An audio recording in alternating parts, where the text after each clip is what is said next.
Wow, did you hear that? That was significant. It's really phenomenal. I may not be the sharpest tool in the shed. In the shed, but at least I felt like I was in tool. But you're in the shed nonetheless. You know what I mean? Hi, everybody. It's Eugene and Dylan's Guitar Show. I'm Eugene Edwards over here. That's Dr. Dylan Caligiuri right over there. Hey, everybody. And welcome to our second installment of Make Eugene Metal. Make Eugene Metal. For the first time, really. For the first time. I never had a chance. It's not even again. It's just the first. That's right. The first time. Well, that's right. So hit Dylan, 4 for me. Oh, sorry. That's all right. No problem. What camera were we on before? We were on 1, but 1's not as good as 4. I didn't know we had 1. 4's better than 1. Look at 4. Look how beautiful 4 is. You're so handsome, I know, Dylan. I Wow. know. So that's the Botox. So the song is 46 and 2 by Tool. This is from their second major label album, but technically their third album. And this is a big one for Dylan. Dylan's really going to take charge here on this song today, like he did last week with Pantera Song. This is a song with which Dylan is familiar. I'm only slightly familiar with the song. I'm only slightly familiar with Tool in general. I remember telling you the first Sober was the first song and video I ever saw. In the same key. Well, another Drop D day. Right, exactly. And I'll never forget where I was when I saw that video and heard that song, because I was for the first time. I was so scared. You were so scared. There's something down inside me. It was after a gig. I was still living in Yuma, Arizona, and it was after a gig, and I went back. I lived in a converted department store, believe it or not, in downtown Yuma. Really? This big, dark place. Imagine a department store, but half of it had a living room and a kitchen. So anyway, it's like 2 a.m, and I'm probably eating something, and I just put on MTV, and that thing comes on in the dark. Oh dear. Yeah. And I never forgot it. Now, you were asking, why so Tool is still a big band. And they've been around for a huge decades. Band. Internationally huge, by the way. When I think because they've been so disciplined and consistent. Their aesthetic has really not changed. Right. In terms of the video looks, but one of the band members is a very talented video guy, right? Yeah. Adam, the guitar player, is like a Hollywood special effects artist, and then obviously of the claymation and beyond sort. And they had one band member change, but even the bass player left for a while. But even he came. I think he came back. Yeah, if we have Tool experts, forgive us for our gaps in knowledge. You can retool the things we're saying at any point. Oddly enough, when I moved here in '96, and somewhere between '96 and '99 in those years, I would see Maynard, the singer, and I recognized him. We used to eat this at this counter, this little place on Sunset called Millie's in Silver Lake, and so we chatted a bit. Very lovely guy. Yeah, it's kind of soft spoken. Of course, that threw me off because you're the guy from Tool, right? But he was and really, really intelligent. Always reading something. I remember he was really into. He was starting to research wine. I think he was in the military, and he's a jiu-jitsu guy. A lot of stuff going on. A disciplined person. So, so this song here, Drop D, uses the Phrygian scale, if I could say, well, all modes are scales. And there's some odd meter stuff going on between the guitars and the drums. There's times where they're not really doing the same thing, but they catch each other in a cycle. So I don't know if we can get into all that in 30 minutes, but I just want to remind everyone, and hello, everyone. Yeah, hey, guys. Welcome. Does Eugene own a Gibson Les Paul? Do you own a Gibson Les Paul? Greg, I do not. The Les Paul, sorry to digress here. The Les Paul is my white whale of guitars. I own a Les Paul and a couple of other Gibsons. You've seen the hollow body. Yeah, but I've never seen I didn't know you had a Les Paul. I have a Les Paul. The Les Paul is a guitar. Even when I was a kid, it was so out of reach. Yeah, it was pricey when I was a kid. That to this day, I feel as though I can't afford one. Is that scarcity mindset? Is that what they call that? Also, and then when I think, okay, I'm in the market, and every few years, Greg, I will tell myself I'm in the market for a Les Paul. I'll go to my local guy at the shop in Highland Park called Future Music, where a lot of cool used stuff comes through there. And I'll pop in, say, hey, just see a beaten up Les Paul I can just kind of buy off the wall. Like a studio or a custom or a standard? That's just it. That's the problem. Custom, how I did that? Studio, standard. The nomenclature changes. But it's a single cutaway 2 humbuckers. I don't. Well, no. I know. Hold on, the binding, all kinds of stuff. I know. So then, and then I was like, I don't even know. Here's the thing. I want to sound like Peter Green for $1,000. Is this possible? If you have a time machine, yes. Fine. All right. So no, I don't own a Les Paul. And in fact, I don't even have a 335. In fact, I don't even know. I figured one of those the opportunity will show up. Like, one will come up. It's, I know enough guitar people. There's like, are you interested in a 335? Because this guy's trying to unload it, and here's the price. And it'll come up. But are you seeing the Terry here says that it was the one change they made was the bass player. Yeah. Okay. There you go. Thank you. So we were, and he even knows the person's name, Justin. How do you say that? Chancellor. I'm seeing the word chalice. Is that not in there? Okay, I may have to get a pair of Dr. Dina Dale. Some chancellors will drink from a chalice, because that's what you're doing. A chancellor is to a chalice as a knight is to a goblet. Also, you're right. Tool has an amazing graphic killer live show, I guess, is what Greg is saying. So when on the screen, can you imagine how creepy those shows? You know what? So here's what's cool about it too. So Tool was that era where somebody would come out, Maynard would come out on stage and basically stand in the corner in all dark with a pair of fake breasts on and in drag, and then do the whole concert kind of. Doesn't Cher do that?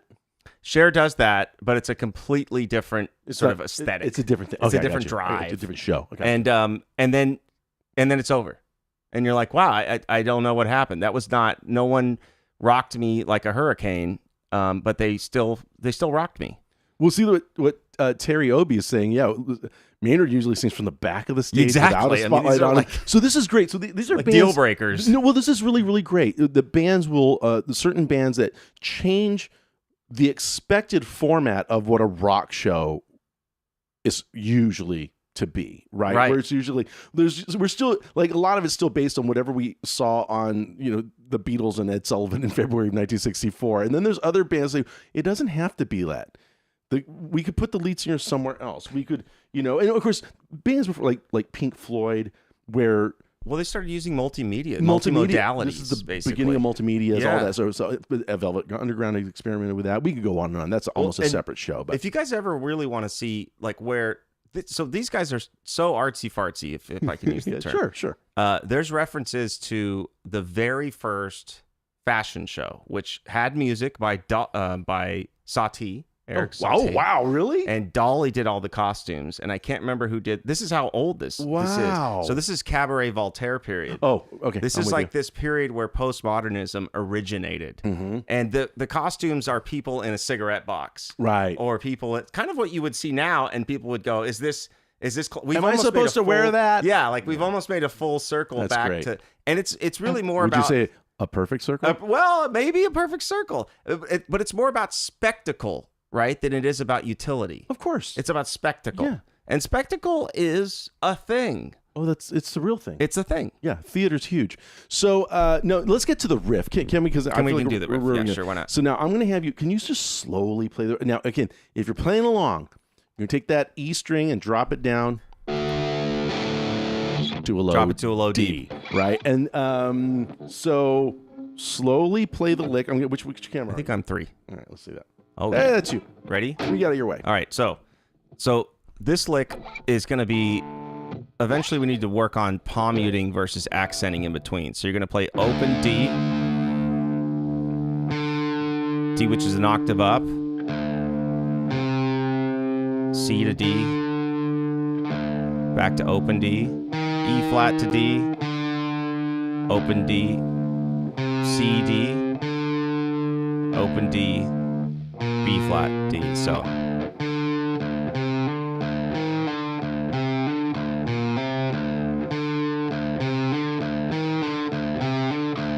and that pattern of where you hear this open string at, that is one of the motifs. It's a rhythmic motif that you're going to hear throughout the song. So if you just had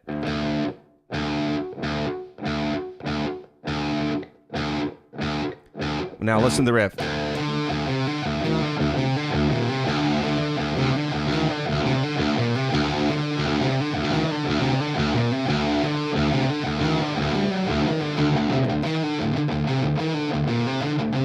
So that's where it starts to get to this palm muting phenomenon, where this is actually kind of tricky in the beginning.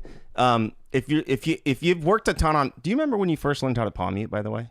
Yeah, and honestly, it wasn't in a song context. I was just making sounds on the guitar at the time. I think I was a Metallica context at the time for me. See, at least that actually had a focus. Yeah, like the Black album came out when I was, I don't know, 10 or something, because 92 I would have been 9 or 10 years old. And so, and it was, you guys, you rode your bike and you got, remember the CDs that came in cardboard boxes? Yeah, that was, there was like...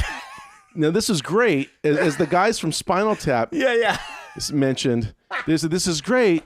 Because someone called them to the car and said, well, isn't this kind of wasteful in terms of, in the environment? Yeah. And one of the guys from Spinal Tap said, well, no, there's even more to recycle. It's even more to recycle. People go to the center and they don't have anything for the environment. Yeah, it's the way they put it out. So obviously, it was because of the old because the racks used to be for that's albums. How you stuck out. You couldn't. Albums were 12 inches by 12 inches, space. And then all of a sudden everything went to CD, but the record stores still had these bins for. And they were emasculating. Those CDs were emasculating in compared to the albums. Why? Because you had to ask the guy to clip off the thing. Yeah. So anyways. So, but it's like trying to buy razors now. I remember being at home and I had like a really, really crappy Rage 108 PV amp that was blown out. I think my rat might have pooped in it at one point or something. Anyways, I had a rat named Ben, just like Michael. We'll talk about it later. But anyway, so so I'm in there and all of a sudden, someone's at the door and they're not happy. And I realized this is a new era. Right. And so probably 8 to 15 hours of just getting... Okay, now I have a question here. We're usually talking about Tool in general. About the band Tool and the bands in the 90s that had this, as you said, you listened to a lot of Nine Inch Nails. Oh, yeah. Eventually. We're going to do a whole 9... It's coming. So it's coming. There's a young male angsty sort of 12-year-old boys, 12 to in the teens. Yeah. And girls too. But definitely girls. A lot of my friends. But it's also there's also the cerebral aspect, like the mathematics of playing some of this stuff. There's odd meter. You're looking for something deeper. You're looking for meaning in things. Okay, so talk to me about the brain development at that age and how this music appeals. What's going on with us at that point? I understand all generalizations are bad, but he's a doctor. No. So you guys feel free to chime in with your take on this, right? But 12 to 13 to 14, 11, 12, 13, 14, right? Not only is it when you sort of come to age puberty-wise, but it's also, maybe most importantly, the things you learn then throughout human history, you would have needed to know for the rest of your life. It's those are survival things. These are survival things. How to skin a fish or mount a boar. Sure. I don't know. Maybe, you know what I mean? So sounds dangerous. You're in this highly sponge-like state where not only are you learning things, but you're learning them in a way where you're looking into their deepest, smallest crevasses for the most information you can find. Okay. And so you're taking stuff pretty damn seriously. Right. Okay, so I'll take my daughter, for instance. I just realized the other day, when you're just speaking to her, especially for a 15-year-old girl, she doesn't seem like an intense person. She doesn't, she's not really... But get her on something. She's not temperamental in that way. But then I realized, oh my God, the past few years, she has done these intense deep dives. If you say to her, to be or not to be, as a gag... she will just recite the entire monologue from there. Really? She just memorized Shakespeare. By the way, didn't have to for school. Just was interested in it. And now that sounds wildly impressive. It is impressive. It is. But then I think about I memorized Beatles tour schedules at that age. Just arcane trivia. Yep. So you're right. The mind, once that mind at that age latches onto something, and some of you pipe in here with when you're in your teens, did you do intense, now we call them rabbit holes, I guess, because of the internet, but did any of you jump into something head first and just had to know absolutely everything about fill in the blank? I'd be interested, and it could have been a sport, it could have been I don't know, cooking. It could have been you take up skateboarding and things like skateboarding, that, sure. or just maybe some people who studied, Arthuriana or Roman Empire history, things like that. Arthuriana, yeah. A friend of mine, she lives in that, and she at some point around that age, she just memorized all the presidents and vice presidents. I have a lot of she friends could just that, recall them like that. or the capitals. Like everybody learned the capitals, right? So back to Tool and the riff. Sorry about that. So this riff is not necessarily an odd meter, right? No, so there are parts of this song that move to another meter, but the riff itself, it just makes it sound like it's in an odd meter because the accents fall in odd places. Okay. They're syncopated accents. So if you hear it,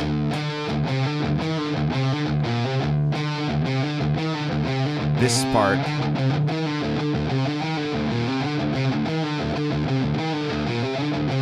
but that's just a matter of most of that stuff is happening on the upbeat. it is, and that's why. So it creates this kind of like feeling of going faster, and also that something may be weird with the time. But here, you're just subdividing a 4/4 measure a little differently. Now the other thing, because we only have 10 minutes left. By the way, we do not have a workshop today. Yeah, we don't have a Marilee's workshop already. today. Marilee's on us. As usual. So I just want to make that. But please do go to the show description and sign up for the newsletter. I think the second newsletter just went out earlier today. If you're signed up for that. Yeah, we've been spending time on these newsletters. Yeah, our deepest, darkest secrets, or just tales from the road. Yeah, so far. But we've got a very the next newsletter is gonna have some very inspiring stuff there, mostly from Dylan. Oh. But I want to talk about the scale that we're hearing, and this is part of what makes this the scary month of October. And I believe last week's song, which was Walk by Pantera, also may have featured this scale. I bet I'm half sure about that. But we're hearing the Phrygian scale, mode. And some of you maybe like heard that name. So let's just describe what that is real quickly. So if we took our major scale. So Phrygian is the sound of a flat 2 in minor, basically. So it's the minor scale, but the 2 is flat. So here would be D minor. That's 1 octave of D minor, right? So if you flat the 2, I'm gonna and in that I went. Sorry, I'll just go to my camera. I started with D.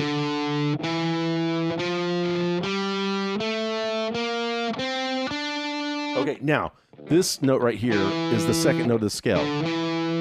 So instead of playing that, I'm going to flatten it. So you're flatten it out. So and then the rest stays the same. Yeah. So in a lot of this darker music, if you will, you hear this, or that sort of action. Well, think of well, you take a motor man. Oh, sorry. So Phrygian is like an Indo-European culture that eventually influenced the Greeks, and it goes on and on. By the way, some of you have ever heard of a Phrygian cap. The Phrygians. Phrygian is a style of hat associated with the French Revolution. Kind of if you wore that, you were for liberty. And by the way, but most of us see the Phrygian hat if you watch the Smurfs. Those are Phrygian hats, by the way. That's a Phrygian hat? Mm-hmm. Wow. Yeah. So did it come back during like the I don't know why they're wearing period them or something? It's just it's kind of like also. Well, there's not a lot of structure. You have to. Didn't have any wires, so you could get them cheaply. I think that's kind of how that. Anyway, the Phrygian scale is really common in heavy metal. It's true. Darker music He's will not use lying. this one because if you think about the move from your root note to the second note of the scale, there's no room in between them. It's a half step. It's not a whole step anymore. That's right. That makes a big difference. So this song, like the chords in that riff, you can play them as power chords, and you're still adhering to that scale.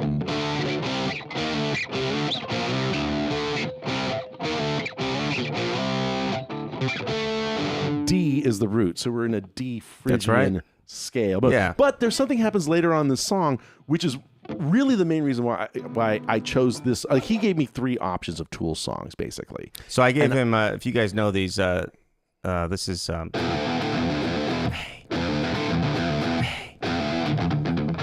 it's Enema. That's the title song from this album. Yeah, and then... okay,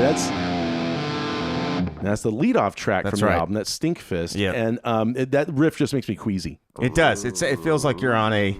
I was like, we may as well do a My Bloody Valentine album. So, but I like this one because later on, please play. We're in D minor. Phrygian is a minor scale, but then we hear an F sharp. We hear the major third, and that really, really, really intrigues me when songs do this. When I guess that would be a parallel major. Yeah, it's called parallel, meaning same key, but you've shifted to the major scale instead of the minor scale. Whereas relative means same key, but you're now starting off a different scale tone in the same key.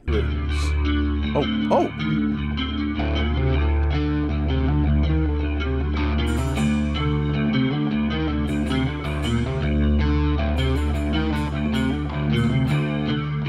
And this is actually the bass playing that, you guys. You can hear that.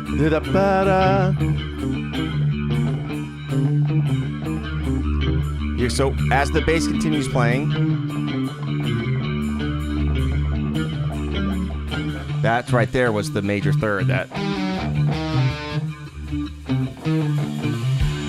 then we move to the one part of the song where it changes meter. Here's where you hear the first F chord come up. Here's your next to the major third. Yeah.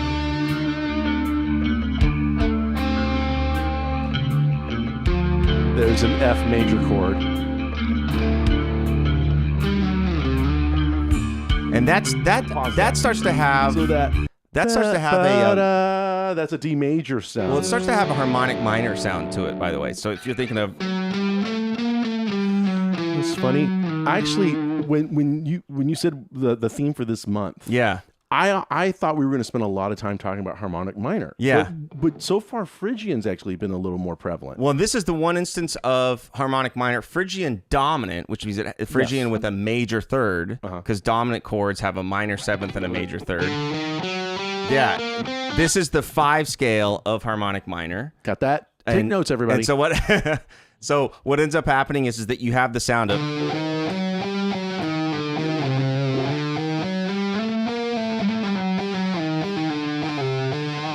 Here's the cool thing, by the way. Yeah. Here's why it's... I know when we think of scales, we think of like when we were little kids and like some like really austere teacher forcing us to learn scales. It's like, I want to play tunes, man. I get it. Yeah. But to be honest, I don't really practice scales in a very structured way myself. Sure. Not near as much as I should. However, I am fascinated by scales. I'm fascinated because... Okay, these guitars, it's the same 6 strings and frets that everybody else has. But just by sheer choice of scale, think of just the mood the guy created. Yeah. Think of like how different that is from the major scale.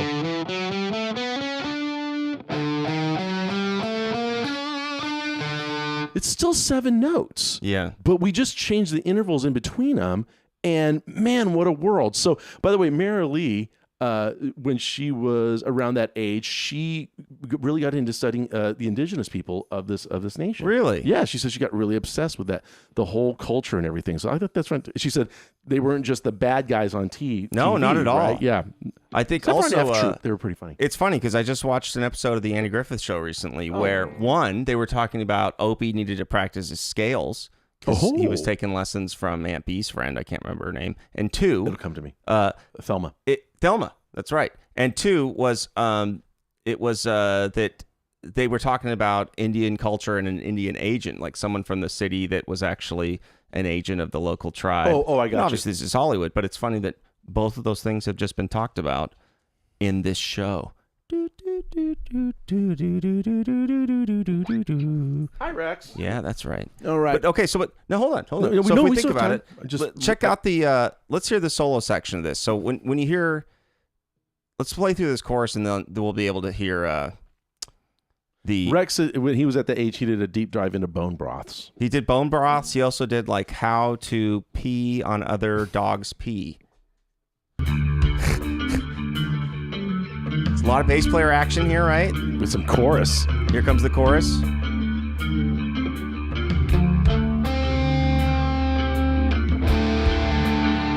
Right here.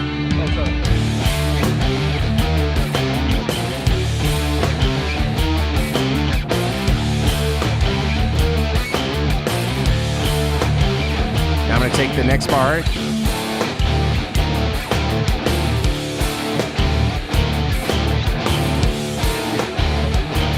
together.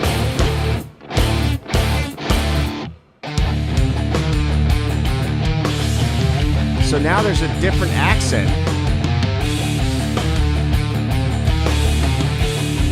Yeah. Now we go back to the old accent. This is verse 2. I'm going to play F as a bass line. Oh, sorry, yeah. And so this is the verse section here, right? And that's the F chord in the background. Major.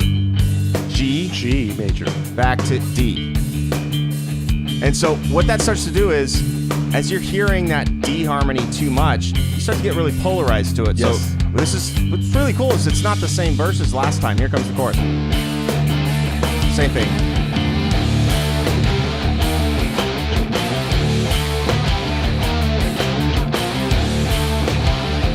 Keep going. Fiddle. Keep going.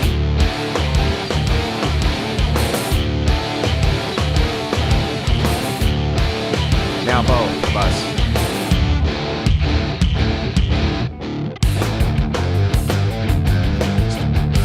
Isn't that so? This is basically, when you think about this, it's a lesson in like simplicity with attention to detail. So like small, so almost Fibonacci series types of changes, right? So as things repeat, there's these like slight difference. Yeah, just a variation of a theme. Yeah, exactly. I mean, classical music. There's an entire world of that. But yeah, a lot of rock bands do this.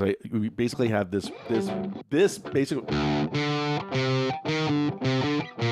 that phrase right there, and they just make a big meal out of that one riff. Yeah, but by changing the accents, the syncopations, right? And of course, the drummer is going to really change the context of that.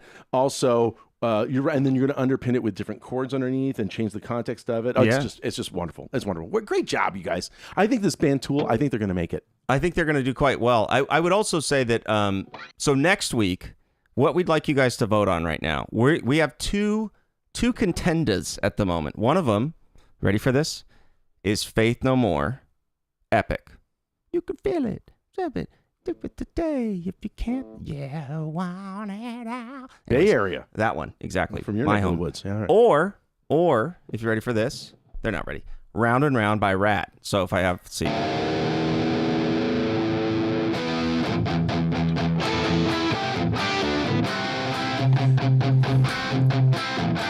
Round and round. Okay, so with the whole soul, though. Anyway, so both of those are fantastic. Oh, the foot. I don't know why the foot. It's how I get leverage. There's a stage monitor out there just waiting to be stood on. It's like, there should be a foot on me. So if you can, on your voting, if you guys can say Rat with two T's, preferably, or a 1T will be a disqualification. 1 T, or Epic by Faith No More. They're both great songs. Wow. And so I'm really interested to see what you guys think is the best call here. We're going to tally up the votes, and then, of course, we'll send you really annoying text messages every 20 minutes saying that we'll double whatever money you're willing to put in. This month, no one's getting annoying text messages. Yeah. Just not nearly 900% improvement. Unsolicited text messages. It's like, how did you get my number? A month before a national election. So, and then, you know, we'll the winner will be next week.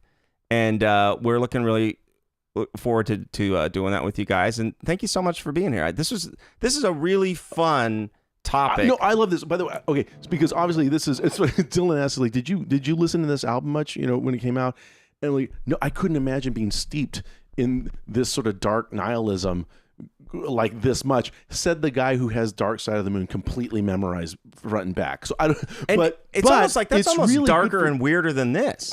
But I do really. And nipple gets shaved off, Eugene. Every time a bell rings? No. Wait, what are we doing in the movie? Oh, I see. I mean, come on. Yeah. Like, so no, I'm just saying that that I really love being asked to listen to this stuff, and I have like fresh ears from when I first heard this stuff in the 90s. That's true. I hear it differently now, and I just appreciate it more. Yeah, I think I appreciate it more. I actually appreciate the lack of overproduction on it. By the way, this is for those of you that maybe record and do your own mixes. But if you listen to this, Really well mixed album. Because of there's a lot of density. There's different meters. There's a lot of different parts going on. But the stereo imaging is so good. It never gets muddy. It never gets mushy. You can really pick out which guitar is doing what, and it's harder than it seems to make a record sound with that sort of clarity, especially when everything is like choruses, delays, distortions. By the way, crank up the distortion. You'll notice one thing about distortion too is that distortion naturally causes compression. So when you kind of dial up the gain or the distortion, notice for some reason we just sound better. Yeah, everything's more in your face, but also everything has less dynamic variability, meaning it's less quiet and less loud. Right. So it's more compressed. Squashed. Exactly. But so anyway, so we're going to tally up the votes. I think we'll probably end up doing both, but next week is what we'll decide. Are we going to do Rat next week? Are we going to do Epic next week? And merrily, there is definitely a movie for The Dark Side of the Moon. I'm thinking of Another Brick in the Wall. What's the name of the movie, though? Yeah, you're thinking of The Wall. The Wall. The movie The Wall. That's what three of. If a nipple comes off on any of the albums... his nipple stays on. He shaves off his eyebrows.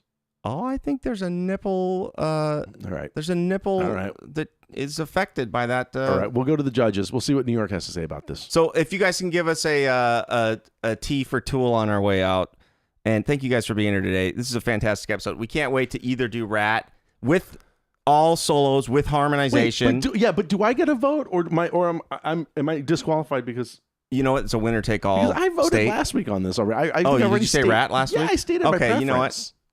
Well, we're doing both of them. You know, it's almost looking 50-50. So I think it is. It's looking really. It's looking like like it could go either way. This is great. I love having the next 2 weeks figured out. I love it. Yeah. All right. You guys ready for this? So we're going out on the chorus. Oh yeah. Here we go.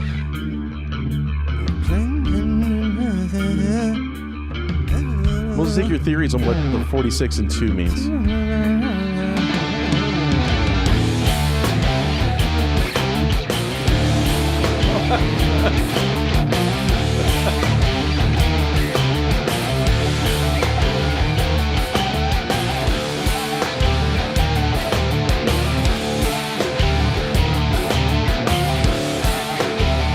Here comes.